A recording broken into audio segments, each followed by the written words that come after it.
பேசிக் tailoring கிளாஸில் இன்றைக்கி நம்ம பார்க்க போகிற கிளாஸ் வந்து ஸ்டிச் ப்ராக்டிஸ் பேப்பர் அண்ட் கிளாத்தில் எப்படி பண்ணுறதுன்னு பார்த்துக்கலாம். ஃபஸ்ட்டு நம்ம பேப்பர் ப்ராக்டிஸ் பண்ணிக்கலாம். அதுக்கு இது போல் டிசைன்ஸை வந்து நான் பிரிண்ட் அவுட் எடுத்துக்கிறேன். இல்லை உங்களுக்கு வேணும்னாக்கா பேப்பரில் கூட ட்ரா பண்ணி எடுத்துக்கலாம். இது போல் பேப்பரில் நம்ம ஸ்டிச் பண்ணி ப்ராக்டிஸ் பண்ணும்போது மிஷினில் உள்ள த்ரெட்டை வந்து நம்ம ரிமூவ் பண்ணிடணும். ஃபஸ்ட்டு நம்ம பார்க்க போகிறது வந்து ஸ்ட்ரெயிட் லைன் எப்படி பண்ணுறதுன்னு பார்க்கலாம். லைனோட ஸ்டார்டிங் பாயிண்ட்டை வந்து கரெக்டாக நீடிலுக்கு நேராக வச்சுட்டு அதுக்கப்புறமா நம்ம ஸ்டிச் பண்ணி பார்க்கலாம். இந்த ஸ்ட்ரெயிட் லைன் ஸ்டிச் பண்ணுறது ரொம்ப முக்கியம். ஏன்னா நீங்கள் எல்லாத்துக்குமே வந்து இந்த ஸ்ட்ரெயிட் லைன் தான் யூஸ் பண்ணுவீங்க. ஸோ இதை வந்து நல்லா வர வரைக்கும் ப்ராக்டிஸ் பண்ணி பார்த்துக்கோங்க. இது போல் ஸ்டிச் பண்ணதுக்கப்புறம் பேப்பரை நம்ம திருப்பி பார்த்தோம் அப்படின்னாக்கா நம்ம ஸ்டிச் பண்ணதோட ட்ரேஸ் வந்து இருக்கும், கரெக்டாக இருக்கான்னு செக் பண்ணிக்கோங்க. ஆங்கிள் ஸ்டிச்சிங்க்கு வந்து இது போல் ஷேப்பில் வந்து நம்ம டிசைன் ட்ரா பண்ணிப்போம். இதோட ஸ்டார்டிங் பாயிண்ட்டை வந்து கரெக்டாக நீடிலுக்கு நேராக ப்ளேஸ் பண்ணிட்டு ஸ்டிச் பண்ணுறதை ஸ்டார்ட் பண்ணிக்கலாம். இப்போ டேர்ன் பண்ணுங்கும்போது கரெக்டாக நீடில் உள்ளே இன்சர்ட் பண்ணிட்டு அதுக்கப்புறமா ப்ரெஷர் ஃபூட்டர் லிஃப்ட் பண்ணி பேப்பரை டேர்ன் பண்ணிட்டு அதுக்கப்புறம் தான் ஸ்டிச்சிங் ஸ்டார்ட் பண்ணணும். இது போல் நீடில் வந்து இன்சர்ட் பண்ணிட்டு நம்ம டேர்ன் பண்ணுறதுனால ஃபினிஷிங் வந்து நல்லா நீட்டாக கிடைக்கும்.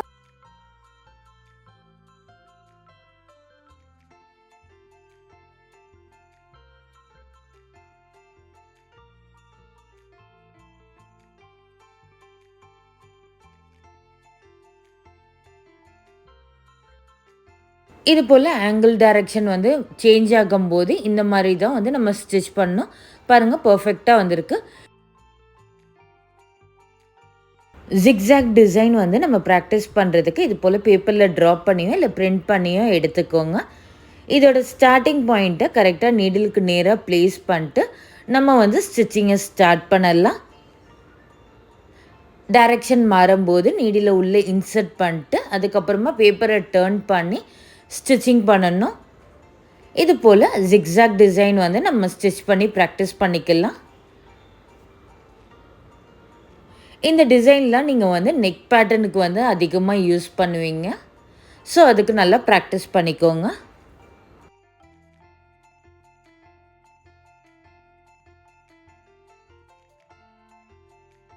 இது போல் நம்ம வந்து ஸ்டிச் பண்ணி ப்ராக்டிஸ் பண்ணிக்கலாம். பாருங்கள், பர்ஃபெக்டாக வந்திருக்கு.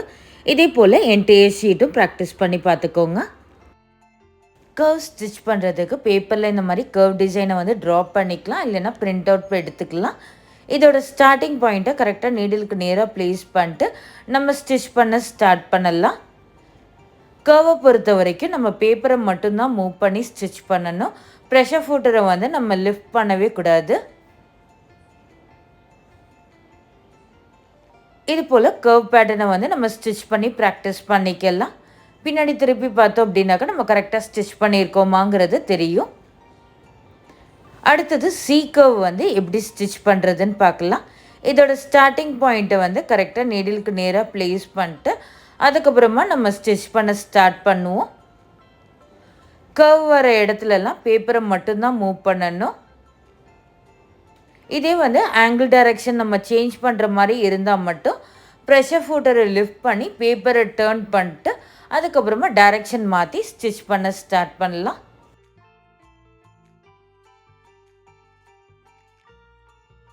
இது போல் பேட்டர்ன்ஸ் வந்து நம்ம நெக்குக்கும் ஹேண்டுக்கும் தான் அதிகமாக நம்ம யூஸ் பண்ணுவோம். ஸோ இதை நல்லா ப்ராக்டிஸ் பண்ணி பார்த்துக்கோங்க.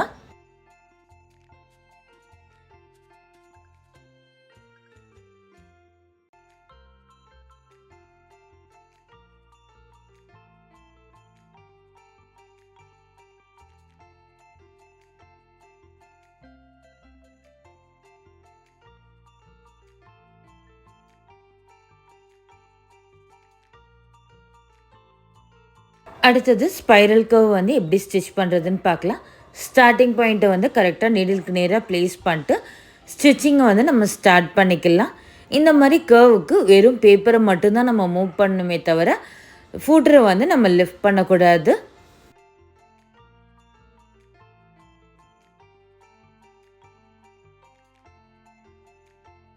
இது போல் நம்ம வந்து பேப்பரில் ஸ்டிச் பண்ணி பார்த்தோம் அப்படின்னாக்கா கிளாத்தில் ஸ்டிச் பண்ணுறதுக்கு ரொம்ப ஈஸியாக இருக்கும். பிகினர்ஸ் வந்து கண்டிப்பாக பேப்பரில் நல்லா ஸ்டிச் பண்ணி பார்த்துட்டு அதுக்கப்புறமா கிளாத்தில் ஸ்டிச் பண்ண ஆரம்பிங்க.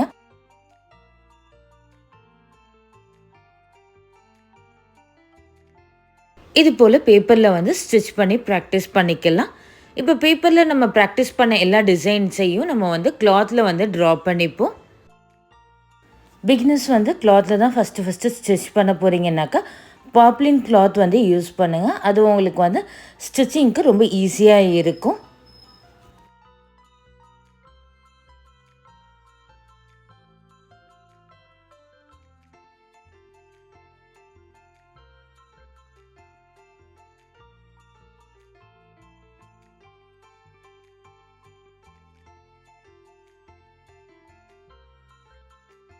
இது போல் கிளாத்தில் ட்ரா பண்ணதுக்கப்புறமா நம்ம நீடிலில் வந்து த்ரெட்டை கோத்துட்டு நம்ம ஸ்டிச் பண்ணி பார்க்கலாம். பேப்பரில் ப்ராக்டிஸ் பண்ணதுனால கிளாத்தில் ப்ராக்டிஸ் பண்ணுறதுக்கு ரொம்ப ஈஸியாக இருக்கும்.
லாக் ஸ்டிச் எப்படி போடுறதுன்னு பார்க்கலாம். இப்போ நம்ம ஸ்டிச்சஸ் ஸ்டார்ட் பண்ணும்போது லைட்டாக ப்ரெஷர் ஃபுட்டர் லிஃப்ட் பண்ணிட்டு நம்ம கிளாத்தை முன்னாடி பின்னாடி மூவ் பண்ணி இந்த ஸ்டிச் போடுவோம். அதே போல் ஸ்டிச்சஸ் வந்து ஃபுல்லாக முடியும் போது முடிகிற இடத்துலையும் இந்த லாக் ஸ்டிச் கண்டிப்பாக போட்டாகணும். இந்த மாதிரி லாக் ஸ்டிச் போடுறதுனால ஸ்டிச்சஸ் வந்து சீக்கிரமாக பிரிஞ்சு வராமல் இருக்கும். இது போல் ஃபூட்டரை மட்டும்தான் நம்ம யூஸ் பண்ணி இந்த லாக் ஸ்டிச் போடுறோம்.